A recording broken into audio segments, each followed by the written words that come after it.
Welcome to KRACHWERKE, another unscripted talky video. I just did the one about the bad monkey and everything was set up, so I thought I'd have another chat.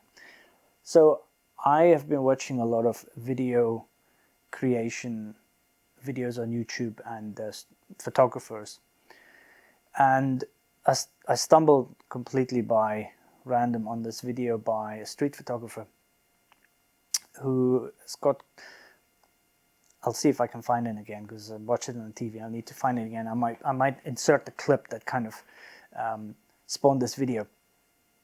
But basically he was saying, why does all the street photography, now this is not off topic, I promise you it will relate back to our topic of guitars and pedals and amps and all that stuff.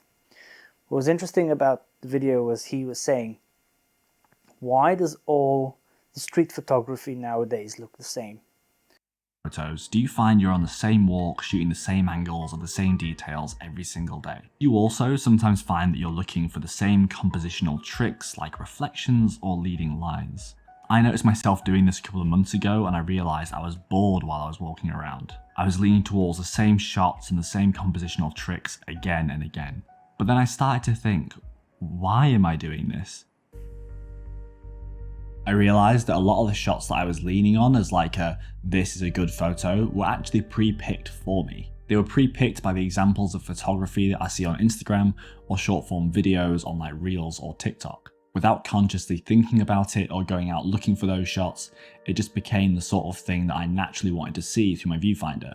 While I love TikTok and I find it's a really funny place to be, sadly a lot of photography on TikTok comes down to like compositional tricks or photography hacks or mobile phone photography hacks. And while these are good confidence building techniques to learn as a beginner, a lot of creators are just making them because they know they're going to get engagement. And for those of us who've been practicing photography for a bit longer, these are not the sort of things you want to be expecting yourself to shoot. You want to try shoot something different for yourself. Following these sort of techniques and guides for too long won't lead to you finding your own voice in photography. The problem with these tricks and methods is that, well, if I learned them from TikTok, and you learned them from TikTok, and then 500 other people learned them from TikTok, then we're all taking the same photos again and again, forever and ever. So we know the problem, but what?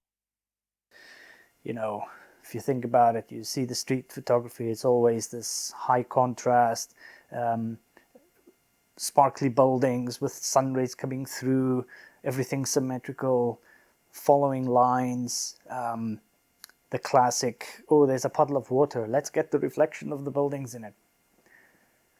And he said it in such a cool way, and I'm going to try and remember this. He said he thinks the reason is very simple, is because everybody that teaches street photography on YouTube teaches the same stuff, and therefore everybody ends up doing the same stuff, which then kind of feedbacks itself into all the new people, so it just continues.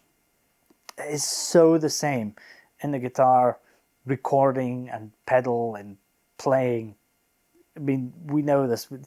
You can play the bingo of the vintage 30s. You need a tube screamer to boost your high gain amp.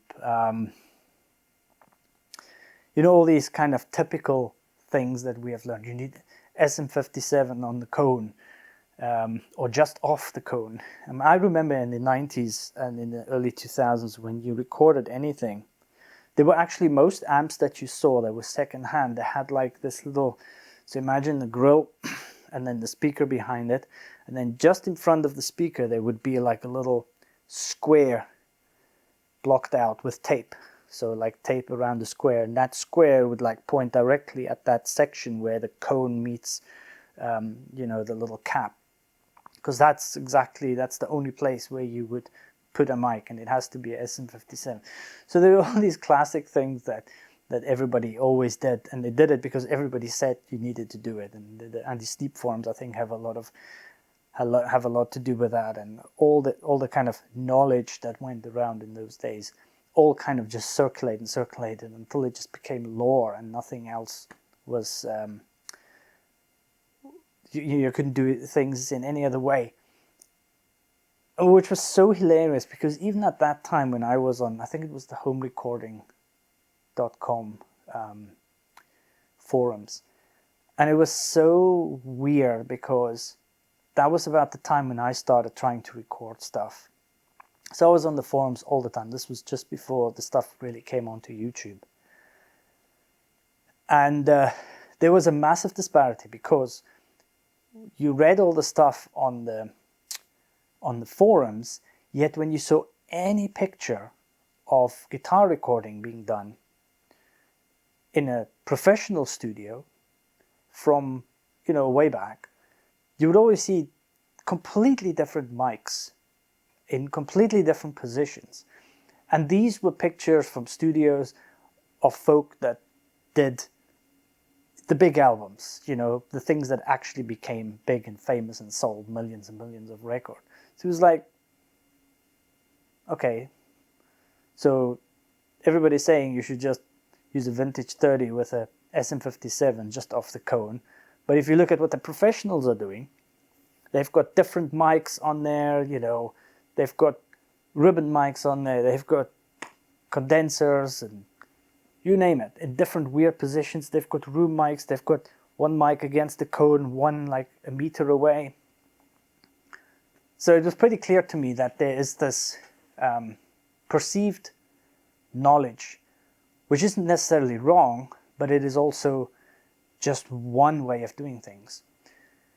And so this kind of idea of what he was talking about is to completely like maybe scrap everything that you know or you think you know and start again by just playing around and experimenting. Because nowadays, look, we have the gear, you know, we can afford most of the things to even have a half-decent amp in the house and mic it up with the gear that we can now purchase and do in a home studio. But it also kind of relates back to the previous video where we were talking about the Bad Monkey, and because somebody influential said the Bad Monkey is good, it suddenly becomes the new thing that you need to use. It is so blind, and it is so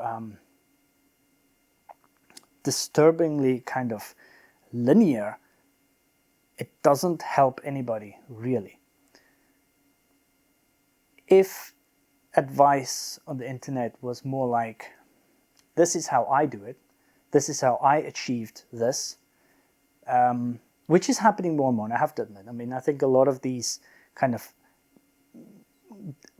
assumed knowledges are slowly falling apart because there's so many YouTubers now doing so many different things and more showing how they have achieved X, Y, and Z, that slowly but surely it's breaking up a bit. But I think still most of the time a lot of the knowledge is not really knowledge, is a knowledge of one specific way of doing things, which then gets promoted as the only way of doing things, and therefore everything starts sounding the same and everybody runs into the same problems, etc., etc., etc.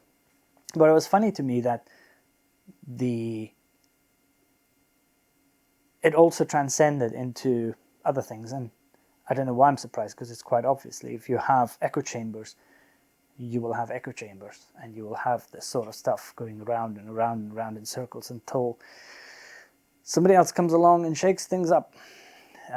So it was a nice thing to see that they have the same problems that we do. Anyway, I guess I said a whole lot without saying a whole lot. Thank you very much.